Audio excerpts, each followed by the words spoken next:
William Pitt's Speech Against the Stamp Act, January 14th, 1766. Gentlemen, sir, I have been charged with giving birth to sedition in America. They have spoken their sentiments with freedom against this unhappy act, and that freedom has become their crime. Sorry I am to hear the liberty of speech in this house imputed as a crime. No gentleman ought to be afraid to exercise it. It is a liberty by which the gentleman who calumniates it might have profited. He ought to have desisted from this project. The gentleman tells us America is obstinate. America is almost in open rebellion. I rejoice that America has resisted. 3 million of people so dead to all feelings of liberty as voluntarily to submit to be slaves would have been fit instruments to make slaves of the rest. I come not here armed at all points, with law cases and acts of Parliament, with the statute book doubled down in dog's ears, to defend the cause of liberty. If I had, I myself would have cited the 2 cases of Chester and Durham. I would have cited them, to have shown that even under former arbitrary reigns, parliaments were ashamed of taxing a people without their consent, and allowed them representatives. Why did the gentleman confine himself to Chester or Durham? He might have taken a higher example in Wales. Wales, that never was taxed by Parliament till it was incorporated. I would not debate a particular point of law with the gentleman. I know his abilities. I have been obliged to his diligent researches. But for the defense of liberty, upon a general principle, upon a constitutional principle, it is a ground on which I stand firm, on which I dare meet any man. The gentleman tells us of many who are taxed, and are not represented. The India Company, merchants, stockholders, manufacturers. Surely many of these are represented in other capacities as owners of land or as freemen of boroughs. It is a misfortune that more are not equally represented, but they are all inhabitants, and as such, are they not virtually represented? Many have it in their option to be actually represented. They have connections with those that elect, and they have influence over them. The gentleman mentioned the stockholders. I hope he does not reckon the debts of the nation as a part of the national estate. Since the accession of King William, many ministers, some of great, others of more moderate abilities, have taken the lead of government. He then went through the list of them, bringing it down till he came to himself, giving a short sketch of the characters of each of them. None of these thought, or even dreamed, of robbing the colonies of their constitutional rights. That was reserved to mark the era of the late administration. Not that there were wanting some, when I had the honor to serve His Majesty, to propose to me to burn my fingers with an American Stamp Act, with the enemy at their back, with our bayonets at their breasts, in the day of their distress. Perhaps the Americans would have submitted to the imposition, but it would have been taking an ungenerous and unjust advantage. The gentleman boasts of his bounties to America. Are not those bounties intended finally for the benefit of this kingdom? If they are not, he has misapplied the national treasures. I am no courtier of America. I stand up for this kingdom. I maintain that the Parliament has a right to bind, to restrain America. Our legislative power over the colonies is sovereign and supreme. When it ceases to be sovereign and supreme, I would advise every gentleman to sell his lands, if he can, and embark for that country.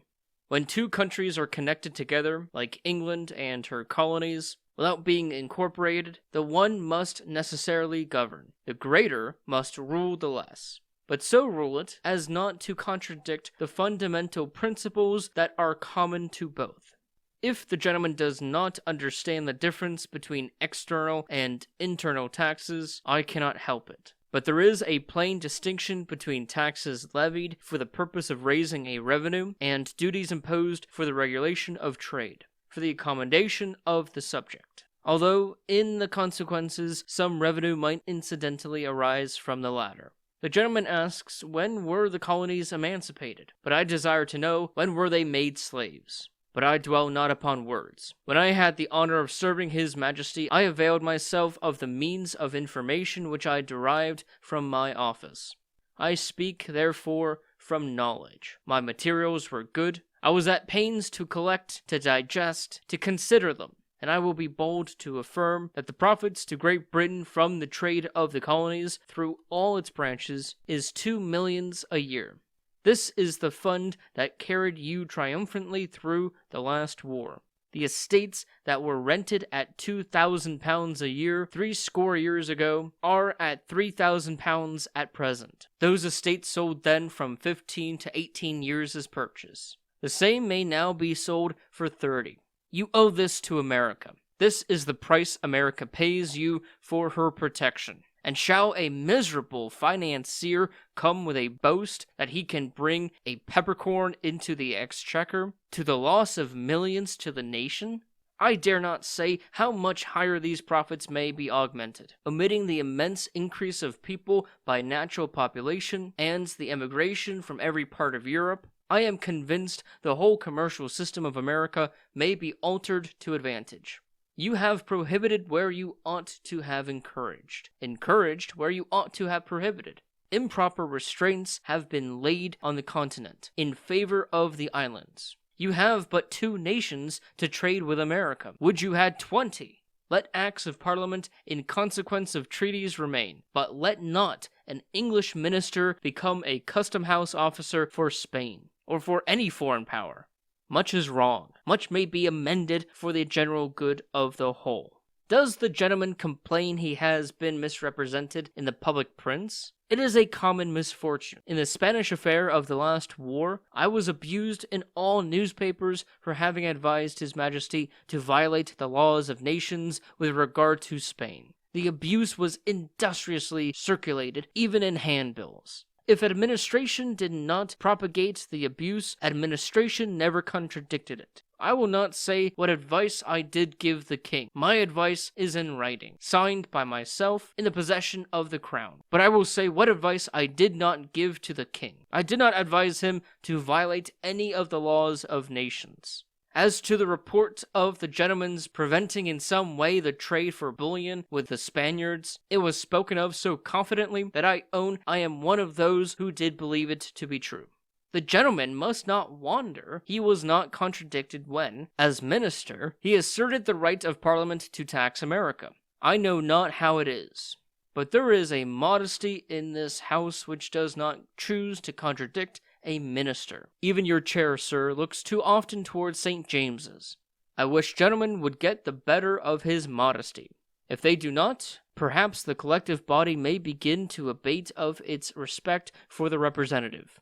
Lord Bacon has told me that a great question would not fail of being agitated at one time or another. I was willing to agitate such a question at the proper season. The German War, my German War, they call it. Every session I called out, has anybody any objection to the German War? Nobody would object to it. One gentleman only expected, since removed to the upper house by succession to an ancient barony, he told me he did not like a German war. I honored the man for it, and was sorry when he was turned out of his post. A great deal has been said without doors of the power, of the strength of America. It is a topic that ought to be cautiously meddled with. In a good cause, on a sound bottom, the force of this country can crush America to atoms. I know the valor of your troops. I know the skill of your officers. There is not a company of foot that has served in America, out of which you may not pick a man of sufficient knowledge and experience to make a governor of a colony there. But on this ground, on the Stamp Act, which so many here will think a crying injustice, I am one who will lift up my hands against it. In such a cause, your success would be hazardous. America, if she fell, would fall like the strong man. She would embrace the pillars of the state and pull down the Constitution along with her. Is this your boasted peace? Not to sheathe the sword in its scabbard, but to sheathe it in the bowels of your countrymen? Will you quarrel with yourselves? Now the whole house of Bourbon is united against you, while France disturbs your fisheries in Newfoundland, embarrasses your slave trade to Africa, and withholds from your subjects in Canada their property stipulated by treaty, while the ransom for the Manilas is denied by Spain, and its gallant conqueror basely traduced into a mean plunderer, a gentleman, Colonel Draper, whose noble and generous spirit would do honor to the proudest grandee of the country. The Americans have not acted in all things with prudence and temper. The Americans have been wronged. They have been driven to madness by injustice. Will you punish them for the madness you have occasioned? Rather, let prudence and temper come first from this side. I will undertake for America that she will follow the example. There are 2 lines in a ballad of Prior's of a man's behavior to his wife, so applicable to you and your colonies that I cannot help repeating them. Be to her faults a little blind, be to her virtues very kind. Upon the whole, I will beg leave to tell the House what is my opinion. It is that the Stamp Act be repealed absolutely, totally, and immediately. That the reason for the repeal be assigned because it was founded on an erroneous principle. At the same time, let the sovereign authority of this country over the colonies be asserted in as strong terms as can be devised, and be made to extend to every point of legislation whatsoever, that we may bind their trade, confine their manufacturers, and exercise every power whatsoever, except that of taking their money out of their pockets without their consent.